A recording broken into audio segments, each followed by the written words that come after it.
अस्सलाम वालेकुम and welcome to अलीज़ी vlogs. आज मेरे साथ सियासत डॉट पीके के जो ऑनर हैं, सोशल मीडिया का एक बड़ा नाम, बड़ा ज़बरदस्त एनालिसिस करते हैं हमेशा अक्सर जियोपॉलिटिक्स के ऊपर।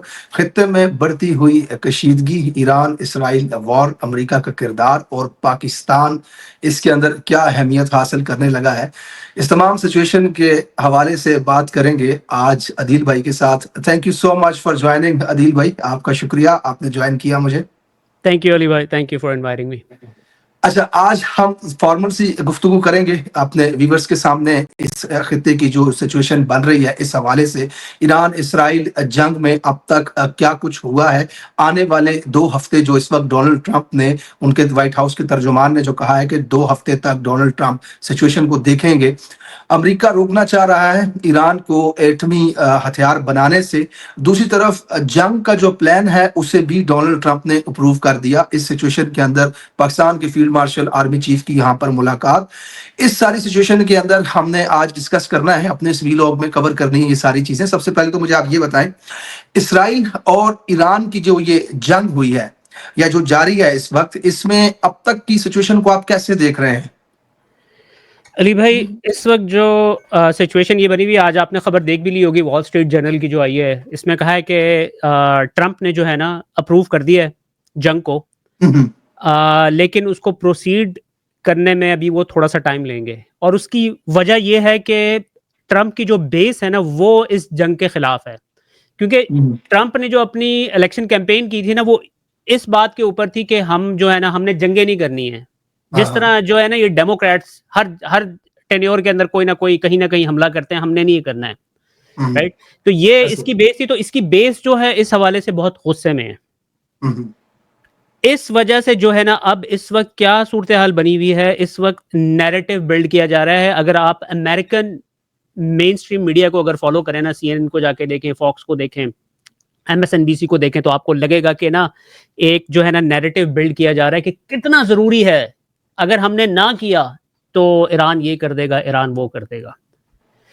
तो और अभी एक लेटेस्ट पोल भी आया है। अब मुझे नहीं पता है कि वो लेटेस्ट पोल कितना जेन्युइन है, क्योंकि हम लोग जो सोशल मीडिया के ऊपर देखते हैं, हमें तो ऐसा लगता है कि अगर आप सोशल मीडिया के ऊपर अमेरिकन के कमेंट्स वगैरह पढ़े तो हमें ऐसा लगता है कि वो नहीं चाहते हैं कि ये जंग हो, क्योंकि ऑलरेडी ही पूरी दुनिया की बहुत ही अजीबोगरीब डिजास्टर्स सी सिचुएशन है।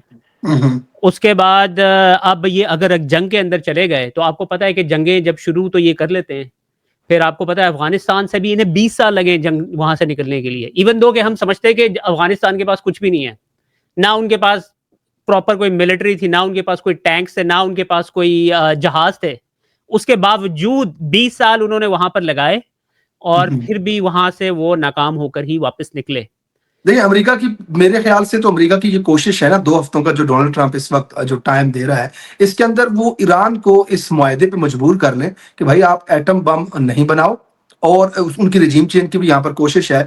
क्या आपको लगता है इन 2 हफ्तों के अंदर कोई ऐसे मुज़ाकरात, ऐसी कोई डील होगी? क्योंकि ईरान के पास तो पहले भी एटम बम नहीं था, और वो उनके आयतुल्लाह खमैनी साहब का जो फतवा भी है इसके ऊपर, हमनाई साहब का, क्या ईरान इस बात पे एग्री कर जाएगा कि भाई ठीक है हम एटम बम नहीं बनाते, हम स्टेप बैक करते हैं? ईरान जो है वो ऑलरेडी एग्री किया हुआ था।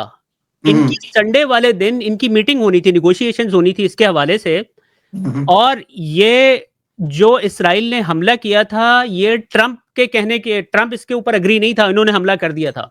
लेकिन इसराइल का अमेरिका के अंदर इतना ज्यादा इन्फ्लुएंस है कि उसको, नेतन्याहू को पता था कि ये अगर हम हमला कर भी दे तो ये क्या कर लेंगे। सारे पॉलिटिशियंस तो आपके सामने इनके कंट्रोल के अंदर है। आई डोंट नो कि अभी आपने वो न्यूयॉर्क में जो मेयर की रेस चल रही है, इलेक्शन हो रहे हैं, आपने देखा है उसका? वो जो ममदानी जो लड़का है, मेरे ख्याल में इंडियन उसका बैकग्राउंड है, मुस्लिम है वो, तो उनकी डिबेट चल रही थी। तो उसके अंदर एक स्पेसिफिक क्वेश्चन पूछा गया। अब आप अंदाजा करें, ये न्यूयॉर्क के मेयर की इलेक्शन हो रहे हैं, उनसे पूछा गया कि आप जीतने के बाद आपका पहला कदम क्या होगा। मेरे ख्याल में, मुझे अब याद नहीं कि कितने कैंडिडेट्स थे, मेरे ख्याल में 6-7 कैंडिडेट्स थे वहां पर। आज उसके अंदर एक पाकिस्तानी भी है। हाँ जी, पाकिस्तानी नहीं, वो इंडियन है मेरे ख्याल में।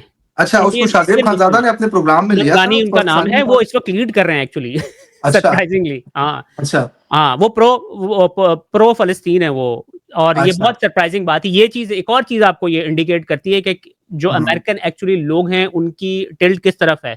ये जो पिछले 1 साल के अंदर जो इन्होंने किया है इसराइल ने फ़लस्तीनियों के साथ किस तरीके से जेनोसाइड किया है, वो अमेरिकन्स को भी नज़र आ रहा है ना कि ये क्या कर रहे हैं। लेकिन अब मसला ये है कि इस तरीके से उन्होंने कंट्रोल किया हुआ है इसराइलियों ने अमेरिकन पॉलिटिकल सिस्टम को कि वो कुछ करने के काबिल ही नहीं है पॉलिटिशियंस। वो मैं आपको मैं बात बता रहा था कि वो कैंडिडेट से उन्होंने सवाल किया कि आप जब मेयर बन जाएंगे तो आपका पहला इकदाम क्या होगा।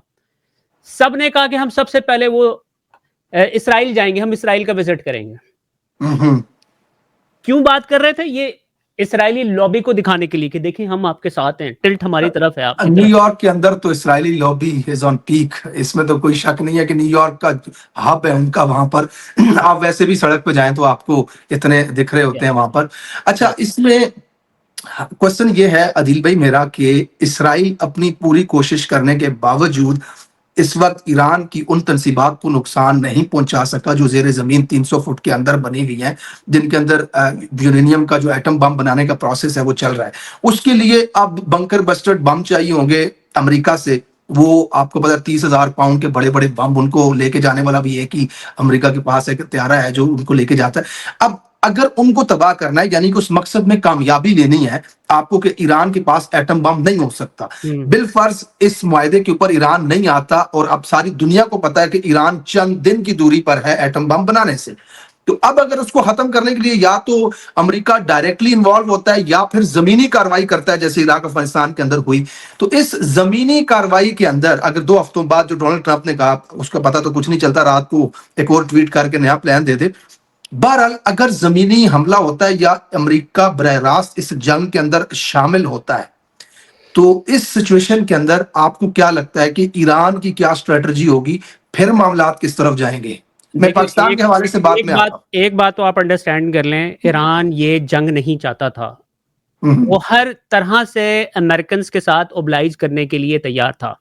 लेकिन नेतन्याहू समझता है कि हमने जितनी बदनामी जो हमने उठाई है लोगों का कत्लो गारत करके गजा के अंदर, तो अभी हमारे पास ये चांस है कि हम जो सबसे बड़ा जिससे हमें खतरा है ना इस खित्ते के अंदर, वो है ईरान।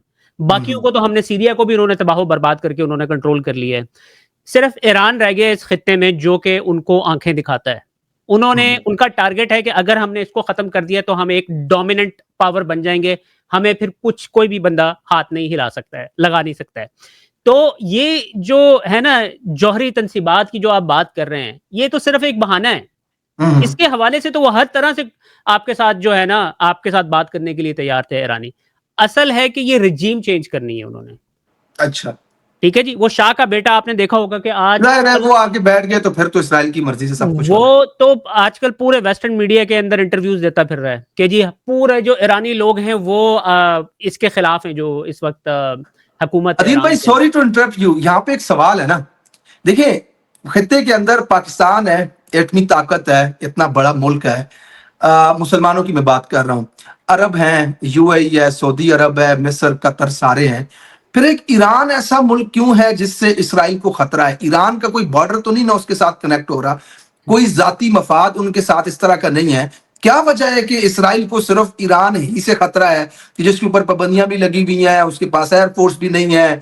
तो इसका क्या ये मतलब नहीं समझा जाए कि सही मानों में इस वक्त अगर फलस्तीनियों के साथ कोई खड़ा है या इस्लाम की हिफाजत के लिए कोई उस नैरेटिव को लेकर आगे चल रहा है तो वो ईरान है, बाकी कोई मुल्क नहीं है। इसमें तो कोई दो राय नहीं है ना सर। देखें, सेकंड वर्ल्ड वॉर के बाद जब ये पूरे मिडिल ईस्ट को और ये इस खित्ते को ब्रिटिश ने जब इन्होंने डिवाइड किया है ना, डिवाइड करने के बाद पहले उसको कहते हैं, वो जो पहले वो हर जगह पे जाकर कब्जा कर लेते थे उसको कहते थे कॉलोनियलिज्म। ठीक है जी, कि जी वहां पर बैठ के गोरे खुद हुकूमत करते होते थे। अब ये जो नया मॉडल उन्होंने तैयार किया था ना सेकंड वर्ल्ड वॉर के बाद, इसको कहते हैं नियो कॉलोनियलिज्म। उसमें वो क्या करते हैं, हर एक जगह के ऊपर अपना बंदा बिठा देते हैं। ठीक है। अब आप इस बात से अंदाजा करें, कतर में अमेरिका की सबसे बड़ी बेस है। ठीक है। और $1 भी नहीं खर्च करता, सारी की सारी कौन उसको मैनेज करता है पता है? कतर की हुकूमत। पैसे एग्जैक्टली, यूएई के अंदर भी यही है, फुली फंड करते हैं वो कतर। ऐसा ही है, बिल्कुल ऐसा ही। तो आप ये अंडरस्टैंड करने की जरूरत है। देखिए जैसे पाकिस्तान है ना, पाकिस्तान में सबके सेंटिमेंट जो हैं वो फलस्तीन के साथ हैं। आप मेरे ख्याल में हमने पोल भी किया था, 99% लोग हालांकि हमारी भी बहुत पोलराइज सोसाइटी है, वहां पर भी बहुत ज्यादा डिवीजन है, लेकिन सब के सब जो है वो इस हवाले से तो वो ईरान के साथ खड़े हुए हैं या फलस्तीन के साथ खड़े हुए हैं। तो अब जो आपने बात की है ना, सिर्फ एक ये मुल्क रह गया था जिसको ये कंट्रोल नहीं कर पा रहे थे, बल्कि इन्होंने करने की कोशिश की थी जब अच्छा। इन्होंने ये जो रेवोल्यूशन आया था 1979 में ईरान के अंदर, तो इन्होंने इराक से हमला करवाया था ईरान के ऊपर, आपको याद होगा। लेकिन वो ईरान ने वो जंग जीत गया था, तो फिर उसके बाद ये इनकी हुकूमत चलती रही, लेकिन उसके बाद इन्होंने सैंक्शंस कर दिया। इस वक्त जो ईरान की सूरत हाल है कि चारों तरफ से घेरा हुआ है इन्होंने, और जो इसराइल को इस बात का पता है कि वो अकेला इनके साथ नहीं जंग लड़ सकता है, अमेरिका की इन्वॉल्वमेंट जरूरी है, लेकिन इसराइल ने अपनी जो कैपेबिलिटीज जो है ना वो इनको ऑलरेडी दिखा चुके हैं। यानी कि जो सबसे कीमती टारगेट होता है आपका आर्मी चीफ, उन्होंने उनको वैसे ही उन्होंने उनको टारगेट करके उनको शहीद कर दिया एग्जैक्टली कर दिया। इतनी हाई और इसका डोनाल्ड ट्रंप ने अपने ट्वीट के अंदर लिखा कि देखो आने वाले हमले इससे ज्यादा खतरनाक होंगे, और आपको पता होना चाहिए कि अमेरिका मौलिक तरीन हथियार बनाता है और उसका इस्तेमाल इसराइल को बहुत अच्छे से आता है। ये उनको दिखाना था ईरानियों को कि देखो हम आपकी आर्मी चीफ तक को टारगेट कर सकते हैं। तो ये तो उन्होंने बिल्कुल किया है, no doubt about it. And उसके बदले में ईरान के अंदर जो एयर स्ट्राइक कर रहा है आकर के इसराइल, ईरान के पास तो उनके पास बेचारों के पास तो जहाज ही नहीं है, तो वो अपने मिसाइल वहां पर भेजते हैं, और जिनमें से आयरन डोम और वो डेविड स्लिंग वगैरह उनको इंटरसेप्ट कर लेती है। उनका कोई 20% 15% जाकर के इसराइल को डैमेज कर रहा है। लेकिन एक चीज यहाँ पे इंटरेस्टिंग ये है ना कि इसराइल को बम खाने की आदत नहीं थी, मारने की आदत थी। तो अब पहली मर्तबा उनके साथ कम से कम ये हो रहा है कि उनकी एक शहर के अंदर, बेटनाम वो शहर है कोई, उनका 60 बिल्डिंगें, उसके अंदर मैं देख रहा था गार्डियन की रिपोर्ट कि वहां पर वो डैमेज हो गई हैं। तो ये तो बहुत बड़ा नुकसान भारत ईरान पहुंचा रहा है। अली भाई, मैं इस बात से जो है ना, ऑब्वियसली अगर आप पाकिस्तान के सोशल मीडिया के ऊपर जाएं तो वो सब लोग जो हैं वो कह रहे हैं कि फाइनली इनको भी हिट किया, क्योंकि हम इतने पूरी कौम इतनी गमगीन है जो गजा के साथ हुआ है, यानी कि दिल जो है खून के आंसू होता है हमारा, तो हमें जो है ना थोड़ी बहुत तस्कीन मिली है कि जी यार ये कुछ तो किसी ने तो रिप्लाई किया है ना। लेकिन मैं आपको एक बात बताऊं, ये इसकी जो फुटेजेस वगैरह है ना, इसराइल खुद ही रिलीज करवा रहा है, और उसको रिलीज करवाने की पता क्या वजह है? अगर आप अमेरिकन मीडिया में जाए ना तो आपको वहां पर ये जाके चीजों का अंदाजा होगा, अगर आप उसको मॉनिटर करें। वो ये फुटेजेस दिखा रहे हैं अमेरिकन लोगों को कि हमारे साथ ये हो रहा है, देखिए जी हमारे साथ ये हो रहा है, और अभी तो एक हफ्ता हुआ और उन्होंने हमारी देखे कितनी बिल्डिंगें तबाह कर दी। अब अगर अमेरिका ने हमारा साथ ना दिया, इस जंग में हमारा साथ ना दिया, तो हम बिल्कुल खत्म हो सकते हैं। ये नैरेटिव बिल्ड करने की कोशिश की जा रही है। और अब से कुछ देर पहले एक पोल आया जिसमें 17, एक पोल में था 79% और एक में था 80 कुछ %। लोग अब इस जंग को सपोर्ट करना शुरू हो गए।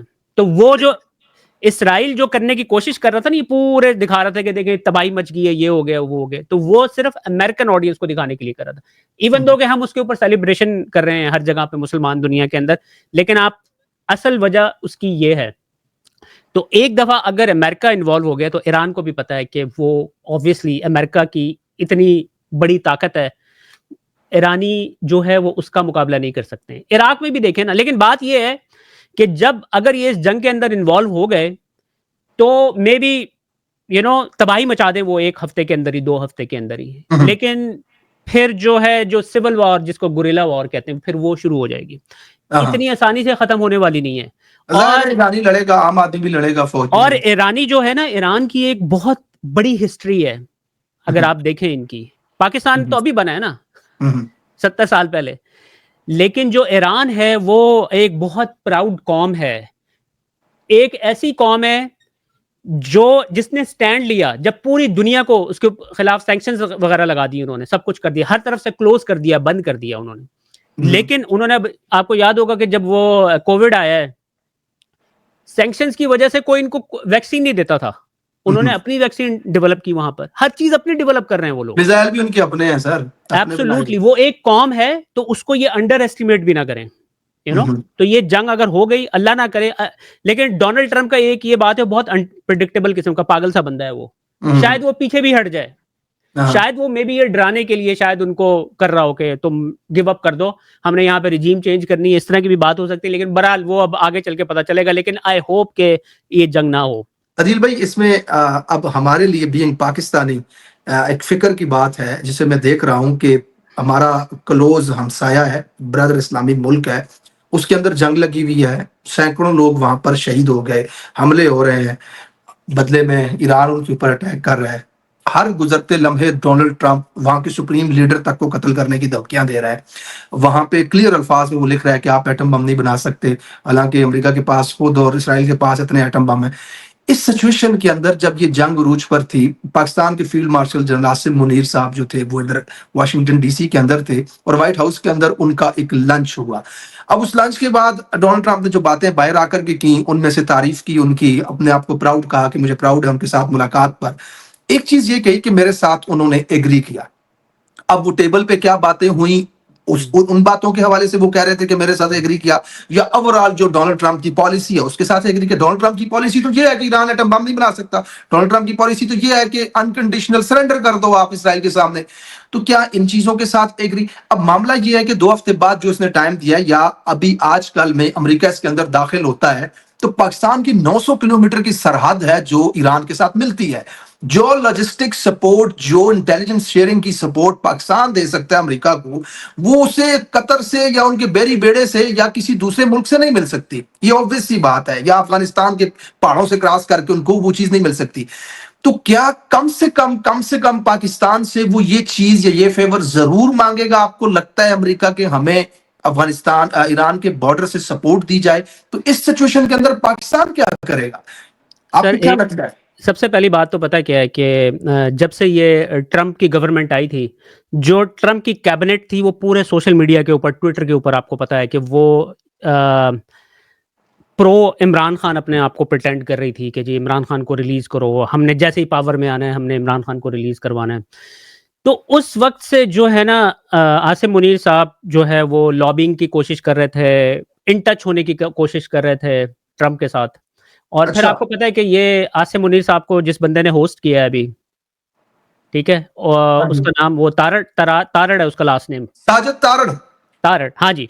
अच्छा, तो अब वो बंदा जो है उसकी फिर अब जब उन्होंने वो होस्ट किया है, तस्वीरें नजर आई हैं, तो फिर सोशल मीडिया आपको पता है बड़ा तेज है। उसने हाँ 2 मिनट में पता लगाया कि ये बंदा कौन है। पता लगा है कि ये प्रो इसराइली आदमी है जो कि हर वक्त इसकी एग्जैक्टली tweets वगैरह भी एग्जैक्टली एग्जैक्टली मंजरेआम पर उसके आई हैं। ट्वीट्स मौजूद है। इसराइलियों को अपना भाई कहता है, वो कहता है हम स्टैंड करते हैं इसराइल के साथ। या, साजिद तारड़ की या, वो या, बिल्कुल वो इंडिया का प्रो इंडिया है। वो नरेंद्र मोदी को सदियों का एक लीडर कहता है। वो पाकिस्तान के लिए दुआ करता है कि नरेंद्र मोदी जैसा एक लीडर यहाँ पे हो। इसमें कोई दो राय नहीं तो जी। वो अब आप इस बात से अंदाजा कर लें कि ऐसा शख्स जो है वो आसिम मुनीर साहब की उनके लिए लॉबिंग कर रहा था, कोशिश कर रहा था कि किसी तरीके से आसिम मुनीर साहब की ट्रंप के साथ मुलाकात हो। और अब कुछ खित्ते के अंदर सिचुएशन इस तरह की बन गई कि ट्रंप को भी लगा कि फाइनली जो है ना चलें मिल लेते हैं इससे, क्योंकि अब जंग अगर लगने वाली है तो क्या रोल अदा कर सकते हैं। अब ये जो जंग है ना, मैंने इसके ऊपर थोड़े से स्टैटिस्टिक्स वगैरह निकाले कि सॉरी जंग कह रहा हूँ, मीटिंग थी, ये 2 घंटे की मीटिंग थी, ठीक है, और majority of the time Iran के ऊपर बात हुई है। अच्छा। ठीक है, क्योंकि जो वहां से मिनट्स एग्जैक्ट नहीं बताया गया है कि क्या उस मीटिंग के अंदर बात हुई है, लेकिन बहुत सारे वेस्टर्न मीडिया के रिपोर्टर्स वो ये बता रहे हैं कि ये मेजॉरिटी ऑफ द टाइम्स ये ईरान के ईरान पर ऊपर बात ही हो रही ईरान के ऊपर ही बात हुई है। लेकिन अब क्या बात हुई है किसी को नहीं पता। लेकिन जो पाकिस्तानी मीडिया है, जैसे गरीदा फारूकी है। गरीदा फारूकी साहिबा की आज स्टेटमेंट आई है, वो कहती है कि ट्रंप ने हमारे आर्मी चीफ से मिलकर जो है बहुत फख्र महसूस किया, ये ना, यानी कि इतनी मजाका खेज किस्म की स्टेटमेंट देने के भाई वो मिन्नते तरले कर रहा था कि मेरे साथ मीटिंग कर लो। अच्छा। अब फाइनली जब मीटिंग हुई है, आपका क्या ख्याल है, क्या वो अच्छा। वहां पर कोई मशवरे देने गया था? वो मोस्ट लाइकली ऑर्डर लेने गया था ना, उधर से ऑर्डर्स अच्छा। ही मिले होंगे ना। हाँ अगर हाँ 2 घंटे की मुलाकात हुई है, और फिर हाँ। उसके बाद आपको एक बात अंडरस्टैंड करने की जरूरत है कि पाकिस्तान में जो ऑब्वियसली आसिम मुनीर साहब की हुकूमत है ना, बाकी तो सारा ड्रामा है। पाकिस्तान में सिचुएशन बहुत ज्यादा डेस्परेट हुई हुई है। पहले तो ये होता था ना कि क्योंकि हमारी आर्मी काम भी इसी तरीके से करती है, मर्सनरी आर्मी है, इसमें यानी कि कोई ढकी छुपी बात तो नहीं है। जंगें होती हैं खित्ते के अंदर, तो ये पैसे लेके जो है फिर अपने लोगों को भी बेचते हैं, उनके लिए काम भी करते हैं। अब यानी कि देखे ना जैसे अफ़गानिस्तान के अंदर हुआ था, जिन लोगों को ट्रेन किया, उन्हीं को उठा के गिरफ्तार कर करके उनको उन्होंने अमेरिका को गुआंतानामो भेजा था, राइट? तो अब आप ये देखें, हमें एग्जैक्टली नहीं पता क्या बात हुई है, लेकिन हम सर्कमस्टेंशियल एविडेंसेस की बेस के ऊपर ये बता सकते हैं कि क्या हुई होगी। उधर से सिर्फ ऑर्डर ही आया होगा, और हमारी इकोनॉमी संभल नहीं रही है। आसिम मुनीर साहब से सब कुछ करके देख लिया, उनका अंदाजा था कि यार ये जो है ना, क्योंकि जब तक लोग पीछे नहीं हटेंगे ना इमरान खान से, तब तक इकोनॉमी संभल ही नहीं सकती है किसी भी सूरत में। सर यहाँ पे क्वेश्चन मेरा ये है ना आपसे, देखें अदिल भाई, आप इसको कैसे देखते हैं? अगर ईरान के मामले में अमेरिका सपोर्ट लेता है पाकिस्तान से, चाहे वो माइनर है या क्लियरली जैसे अफगानिस्तान के मामले के अंदर उसने अड्डे मांग लिए। अब अफगानिस्तान ब्रदर इस्लामी मुल्क था, वहां पे पाकिस्तान से जहाज उड़े, वहां जाके बम मारे, तो अब उसका हमें खुमियाजा आज तक भुगतना पड़ रहा है कि कितना बड़ा पाकिस्तान के अंदर एक क्राइसिस आया कि आज तक धमाके हो रहे हैं, वो फतवे जारी हो गए। तो क्या पाकिस्तान इस वक्त अफोर्ड कर सकता है ये रजीम इस वक्त के ईरान के अगेंस्ट खड़ी हो जाए? या फिर अगर ये अमेरिका को इनकार किया जाता है सिचुएशन के अंदर, तो क्या ये शहबाज शरीफ और नवाज शरीफ जैसे लोग जो जंग के दौरान नरेंद्र मोदी का नाम नहीं ले सकते, क्या ये अमेरिका के खिलाफ खड़े हो सकेंगे? यार ये देखें अली भाई, ये जो है ना नवाज शरीफ शहबाज शरीफ का तो नाम लेना भी बंद कर देना आप क्यों नाम ले रहे हैं उनके? वो तो खत्म हो चुके हैं ना। मतलब वो देखें डमीज हैं सर, पॉलिटिकली जो है इमरान खान की जो उनके साथ जो सारे पॉलिटिशियंस थे उनके साथ जंग थी पॉलिटिकल ग्राउंड के ऊपर, उसमें तो उसने उनको तबाह बर्बाद कर दिया ना, खत्म कर दिया है। अच्छा, अब तो ये एक डिक्टेटर के पैरों के अंदर पड़े हुए हैं ना, उसके जरिए लड़ाई कर रहे हैं ना, डंडे के जोर पर। इमरान खान को तो नहीं हरा सके, इमरान खान तो विक्टोरियस है ऑलरेडी, राइट? ऐसे अब जो आप बात कर रहे हैं ना कि यार ये देखें, अभी आप पिछले 3 साल में जो पाकिस्तान के साथ हुआ है, एक इंडिविजुअल ऊपर बैठा हुआ है, उसको रत्ती भर ये एहसास नहीं है कि पूरी कौम जो है नफरत करती है इनसे इस वक्त। उसको केयर ही नहीं है, he doesn't care, he doesn't give a damn about हम पाकिस्तान या अपने इंस्टीट्यूट के बारे में। अच्छा, तो आपके जो ये इस सवाल का जवाब भी यही है कि ये लोग हर हद तक जाने के लिए तैयार है, they don't care about Pakistan. मुझे बताएं ना, पाकिस्तान को इन्होंने अब तक क्या फायदा पहुंचाया? हमें तो ये बातें ही करते आए ना कि जी $100 बिलियन लेके आ रहे हैं, हम ये कर रहे हैं, हम फलाना कर रहे हैं। 3 साल हो गए पाकिस्तान में। आप पॉवर्टी का आपको पता है, जो स्टैटिस्टिक्स हैं वर्ल्ड बैंक ने दिखाए हैं, 16% पाकिस्तान की आबादी है, 4 करोड़ लोग ऐसे हैं जो कि जिनके पास पीने का साफ पानी और छत नहीं। 4 करोड़ लोग, इमेजिन करें कनाडा की पूरी आबादी है ये। एग्जैक्टली, तबाह बर्बाद जाती मफाद के लिए उन्होंने अपने पैसे बचाने थे, उसके लिए उन्होंने वजीर आजम बनकर भी गुलामी कबूल कर ली, नीचे लग गया। अब देखे ना, ख्वाजा आसिफ वजीर दिफा है और अपने मातहत की अमेरिका के ट्रंप के साथ मुलाकातों के ऊपर भंगड़े डाल रहा है, जश्न मना रहा है। भाई अगर कोई दिफाई मामले पे मुलाकात होनी भी थी तो तुम्हारी होनी थी, तुम्हारे वजीर आजम की होनी थी। तो अब इन्होंने वजीर आजम हाउस के अंदर होते हुए भी गुलामी कबूल की है सिर्फ पैसे बचाने के लिए, और उन्होंने अपनी ताकत हासिल करने के लिए इस रजीम को साथ मिला करके अवाम के खिलाफ एक निजाम खड़ा कर दिया है। सर इसके अंदर आप अभी जो बात कर रहे थे तो मैं चीज ऐड करना चाह रहा था। आपने कहा ट्रंप आया तो एक सोशल मीडिया पे डिबेट थी कि पाकिस्तान के अंदर जमहूरियत के लिए वो काम करेगा, बहुत सारे लोग इसके साथ इत्तेफाक भी करते थे। समहाउ मेरा एनालिसिस इस पे यही होता था हमेशा से कि ट्रंप को जब तक कोई अपना जाती फायदा नहीं होगा वो पाकिस्तान के अंदर क्यों इंटरफेयर करेगा। बहरहाल इसके अंदर एक और चीज थी ना सर कि देखें, इतनी लाकानूनियत, बदमाशी, फस्तायत, इलेक्शन लूटना, ह्यूमन राइट्स वायलेशन, कांग्रेस के अंदर बिल पास हो गया, पूरी दुनिया के अंदर खबरें छप गई, 26 नवंबर जैसा हादसा होने के बावजूद एस्टैब्लिशमेंट अपनी लॉबिंग करने में कामयाब हुई पाकिस्तान अमेरिका के अंदर। तो उसमें एक बड़ी वजह पाकिस्तान तहरीक इंसाफ की क़यादत को भी मैं समझता हूं। उन्होंने उस तरह के हालात पाकिस्तान के अंदर क्रिएट ही नहीं किए कि दुनिया को नजर आए या अमेरिका को नजर आए कि भाई पाकिस्तान चल रहा है। अगर वो दिखा देते ना, रेजिस्टेंस दिखा देते, इस निजाम के खिलाफ मज़ामत दिखा देते, तो फिर अमेरिका ने रियलाइज करना था कि भाई स्टेक होल्डर ये निजाम नहीं है, वहां पे जेल में बैठा हुआ बंदा है या अवाम उनके खिलाफ। लेकिन तहरीक इंसाफ की क़यादत ने एक ऐसा माहौल प्रोवाइड किया पाकिस्तान के अंदर एस्टैब्लिशमेंट को कि जिससे एस्टैब्लिशमेंट ने अमेरिका को ये रियलाइज करवाया कि लुक एवरीथिंग इज फाइन, हम गवर्न कर रहे हैं, हम रन कर रहे हैं और सब चीजों को हमने हैंडल कर लिया है, तो फिर जाहिर सी बात है अमेरिका बैठ गया उनके साथ। अब इस यहाँ की नहीं, ये स्टैब्लिशमेंट। आपकी बात बिल्कुल दुरुस्त है अली भाई के ये बहुत ही, क्योंकि देखिए मेरे ख्याल में जो है ना पीटीआई के लोग बहुत ज्यादा डेस्परेट हो गए थे, क्योंकि बहुत उन्होंने सब कुछ करके देख लिया, बंदे मरवा के देख लिए, लेकिन ये बैकआउट नहीं कर रहे थे पीछे। देखें, असल अगर जो तब्दीली आएगी ना वो अंदर से ही इंटरनल स्ट्रगल के साथ आएगी। अमेरिका तो केयर ही नहीं करता है ना, हमने बताया ना, जाहिर है, उनको क्या फर्क अमेरिका है। की तो हम कॉलोनी है, अभी भी अच्छा। हम कॉलोनी है, हमें तो वो एक वो हाँ। डिक्टेटर को वो हुक्म देता है, आपके सामने ही है इमरान खान, इलेक्टेड लीडर, 24 हम्म, करोड़ लोगों का इलेक्टेड लीडर था वो। हम्म, डोनाल्ड लू कॉल करता है, वो उठा के 2 दिन में उठा के बाहर फेंकते हैं उसको। ये तो पाकिस्तान की औकात है। हम्म, एक जनरल 22 ग्रेड का हम्म। ऑफिसर वो उठा के फारिग कर देता है। अब राइट? देखिए तो ना, वो ये ये इन्होंने जमहूरी जमहूरी मैंने कल भी अपने वीलॉग में कहा था सर, देखें पाकिस्तान में जिसके सबसे ज्यादा वोट पड़े वो जेल के अंदर है, ठीक है, जो कागजों में सही नकली सही, लेकिन जो वजीर आजम है वो नहा रहा है स्विमिंग पूल के अंदर। दूसरा जो पाकिस्तान की तीसरी बड़ी सियासी जमात का लीडर है, वो इस वक्त लंदन में मास्क पहन के न्यारियां खा रहा है, उधर न्यारी ढूंढ रहा है।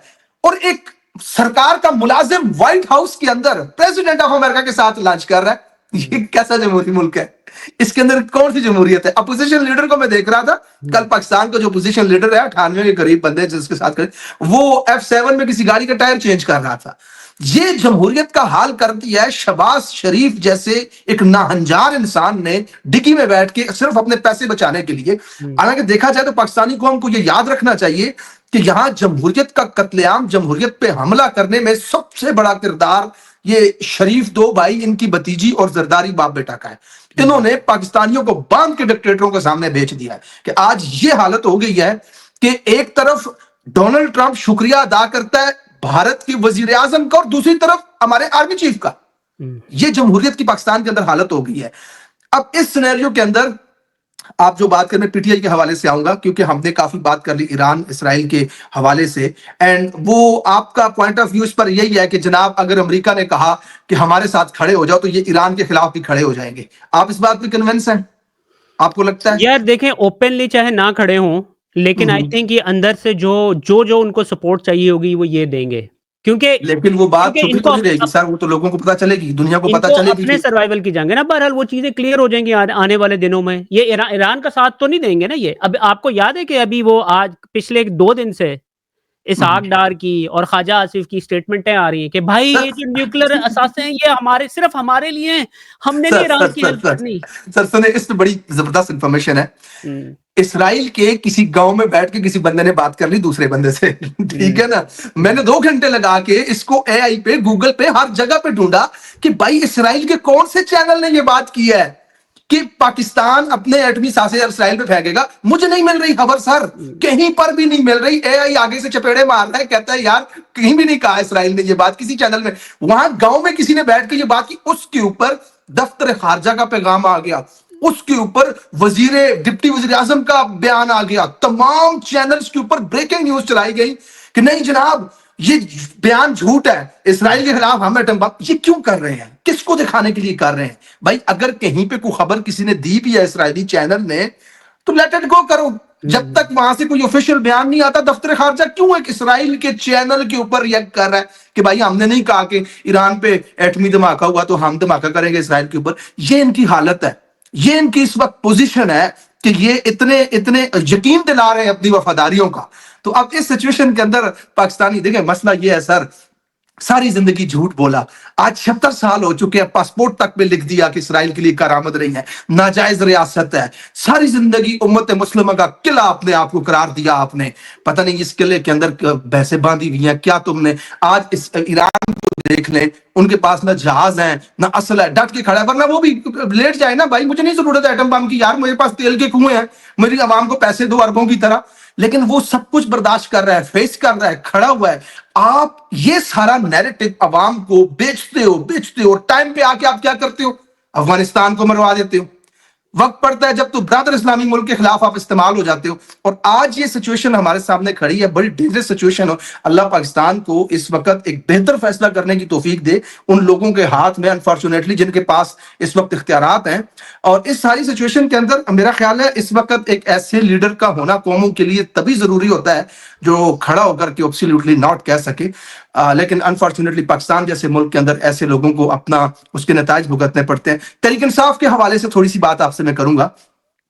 इस वक्त अली अमीन साहब, आपके शायद अभी अभी एक वीडियो उनकी आई है, शायद आपकी नजर से नहीं गुजरी होगी।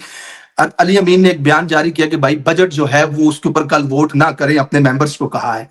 यानी बजट के ऊपर वोट ना करने का मतलब खान साहब से जब तक मेरी मुलाकात नहीं होती, खान साहब से जब तक मशवरा नहीं होता, क्योंकि खान साहब ने कहा हुआ था। अब बजट के ऊपर अगर वोट नहीं होते, अगर हुकूमत खान साहब से मुलाकात नहीं करवाती, तो इसका मतलब है जून के आखिर तक बजट पास ना होना, गवर्नर राज लग जाना।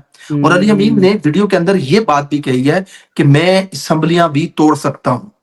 तो अली अमीन की पर्सनैलिटी को देखते हुए आपको क्या लगता है, इस बयान के अंदर कोई सीरियसनेस है? क्या मामला उस तरफ जाएगा कि असेंबलियां भी टूट जाएं खैबर पख्तूनख्वा की, या ये निजाम खैबर पख्तूनख्वा पे भी कब्जा करना चाह रहा है?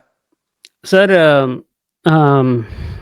आई थिंक अली अमीन की जो अगर पिछला उनका देखें ना, वो क्या करते आए हैं, हम्म, तो वो उनके ऊपर ट्रस्ट करना बड़ा मुश्किल है।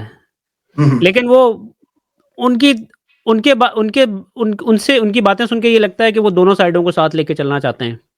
वो समझते हैं कि यार अगर हम बिल्कुल ही इनसे लड़ाई करने लग जाएँगे ना, बिल्कुल ही इनके खिलाफ हो जाएँगे, तो ये इस तरह चीज़ें चल नहीं सकती हैं, स्पेशली पाकिस्तान में। जबकि हम्म, सारी की सारी आउटसाइड की जो सपोर्ट है वो ये इनके साथ है। हम्म, और हमने जो कुछ करना था वो हमने करके देख लिया है। कत्लो-गारत तक इन्होंने गोलियाँ चला दी हैं इन्होंने, अब पीछे हम्म, क्या रह गया है?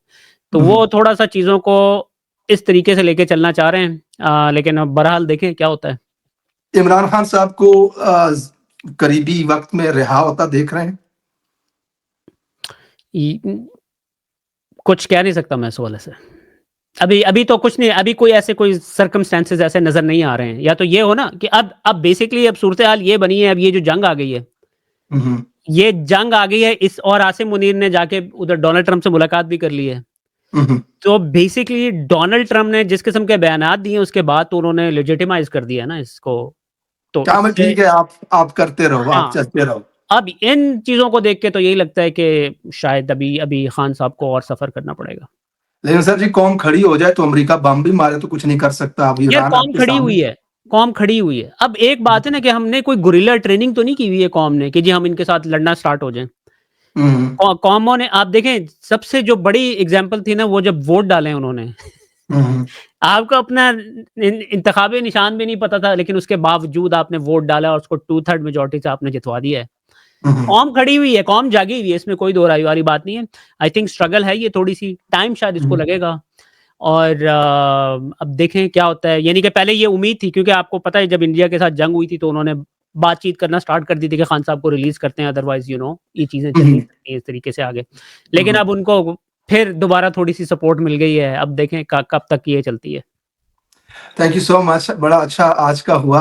हमने ईरान इसराइल के हवाले से डिटेल बात की, पाकिस्तान के किरदार के हवाले से। आपका बहुत शुक्रिया आदिल भाई ज्वाइन करने के लिए। ख्याल रखिएगा, दोबारा आपको ज़हमत दूंगा। थैंक यू अली भाई, thank you so much. Thank you so much everyone for watching this. इजाजत दीजिए, अगले व्लॉग में आपसे होती है फिर बात। अल्लाह हाफिज।